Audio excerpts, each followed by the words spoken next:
আমি আপনি যদি তাকওয়া অবলম্বন করি আল্লাহ তাআলা আপনি আমার গুনাহসমূহকে মিটিয়ে দিবেন এবং আমাদের প্রতিদানকে বহু গুণে বৃদ্ধি করে দিবেন। আল্লাহ বলেন ومن يتق الله يكفر عنه سيئاته ويعظم له أجرا যে ব্যক্তি আল্লাহকে ভয় করে চলবে ومن يتق الله يكفر عنه سيئاته আল্লাহ তাআলা তার যত গুনাহসমূহ আছে এগুলোকে মিটিয়ে দিবেন ويعظم له أجرا এবং সে যাই আমল করবে না কেন ওই আমলকে আল্লাহ তাআলা বহু গুণে বৃদ্ধি করে তার সওয়াবকে বহু গুণে বৃদ্ধি করে দিবেন। বলেন সুবহানাল্লাহ। এমনিভাবে আমি আপনি যদি তাকওয়া অবলম্বন করতে পারি আপনি আমার জীবনের সব কর্মগুলোকে আল্লাহ তাআলা সহজ করে দিবেন। আল্লাহ বলেন ومن يتق الله يجعل له من أمره يسرا যে ব্যক্তি আল্লাহকে ভয় করে চলবে আল্লাহ তাআলা তার সকল বিষয়গুলিকে সহজ করে দিবেন। বলেন সুবহানাল্লাহ। সুতরাং আমি আপনি আল্লাহকে সবসময় ভয় করে চলবো। আমি আপনি যদি আল্লাহকে ভয় করে চলি তাহলে আল্লাহ তাআলা আপনি আমাকে এমন ইলম শিক্ষা দিবেন যেটা সাধারণত শিক্ষা বা বই হচ্ছে পাবো না। বইয়ের মধ্যে এই শিক্ষা নাই, এমন ইলমে লাদুন্নি দান করবেন আল্লাহ তাআলা, বিশেষ ইলম দান করবেন। আল্লাহ নিজেই বলছেন ওয়াত্তাকুল্লাহ ওয়া ইউআল্লিমুকুমুল্লাহ তোমরা আল্লাহকে ভয় করো আল্লাহ তাআলা তোমাদেরকে শিক্ষা দিবেন। বলেন সুবহানাল্লাহ।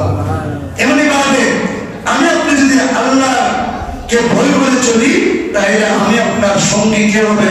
বলেন কে সঙ্গী হবে? আল্লাহ। আল্লাহ যদি কারো সঙ্গী হয়ে যায় তাহলে তার আর কোনো ভয় নাই। বলে আমার আব্বা আছে, আমার সাথে আমার জ্ঞানী গোষ্ঠী আছে, আব্বাও এক সময় আপনার উল্টা হতে পারে, জ্ঞানী গোষ্ঠীও এক সময় উল্টা হতে পারে।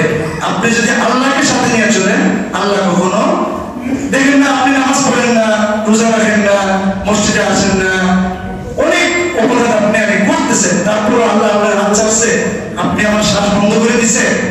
আল্লাহ চাইলে তো শ্বাস বন্ধ করে দিতে পারতেন, বলে তুই যদি আমার নামাজ পড়ছ নাই তোর শ্বাস এখন থেকে বন্ধ।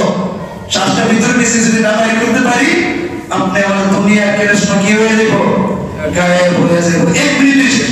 আমার আপনার যে ক্ষমতা আছে না, আল্লাহ চাইলে আমি বলে শ্বাস ভিতরে ঢুকছে, আল্লাহ যদি কোন আর বাইরিস না শেষ। আপনি আমার যত ক্ষমতা আছে, যত দম্ভ অহংকার সব চূর্ণ বিচূর্ণ হয়ে সোজা হয়ে যেতে, সোজা হয়ে যেতে হইব 3 হাত মাটির নিচে। সুতরাং আল্লাহ তাআলা আপনি আমাকে আল্লাহকে আপনি আমার সঙ্গী বানিয়ে নেন। আল্লাহ বলেন وَاعْلَمُوا أَنَّ اللَّهَ مَعَ الْمُتَّقِينَ তোমরা জেনে রাখো নিশ্চয় আল্লাহ তাআলা হলেন মুত্তাকিদের সাথে আছেন। বলেন সুবহানাল্লাহ। তাহলে আপনি আমি যদি মুত্তাকি হতে পারি তাহলে কি হবে? আল্লাহ তাআলা আপনি আমার সাথে থাকবেন, সব সময় সঙ্গী হবে। কি হবে? সঙ্গী হবে। আর আল্লাহকে যদি সঙ্গী বানাইতে পারেন তাহলে এই পৃথিবীতে আপনার কোনো ভয় নাই, কোনো কিছুর ভয় নাই। আর যদি আল্লাহকে সঙ্গী না বানাইতে পারেন তাহলে আপনার ভয়ের শেষ নেই। যেদিকে তাকাবেন সেদিকেই ভয়, মৃত্যু ভয়। মুমিনরা কখন মৃত্যুকে ভয় করে? ভয় করে না। তুফাতুল মুমিনে আল মাউতু, মুমিনের জন্য মৃত্যুটা হলো একটা উপহাস। বলেন না সুবহানাল্লাহ। মুমিন কখনো মৃত্যুকে ভয় পায় না। আল মাউতু জিসরুন ইউসিলুল হাবিবা ইলাল হাবিব। মওত একটা ফুলের মতো, একটা সেতুর মতো, একটা বন্ধুকে বন্ধুর সাথে মিলিয়ে দেয়। বলেন না সুবহানাল্লাহ। মুমিন কখনো মৃত্যুকে ভয় পায় না। আর যদি প্রকৃত মুমিন আমি আপনি না হতে পারি তাহলে কিন্তু ভয় আছে। ভয় আছে না? আপনি আমি দেখবেন যে মৃত্যুকে অনেক ভয় পায় না, অনেকে দেখবেন খুব বেশি ভয় পায় যে আমি যদি মরে যাই আমার যদি মেরে ফেলে ভয় পায়।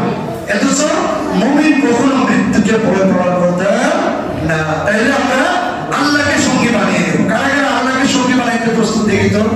আল্লাহকে আমরা সঙ্গী বানিয়ে নেব, অর্থাৎ প্রকৃত মুত্তাকি আমরা হয়ে যাব।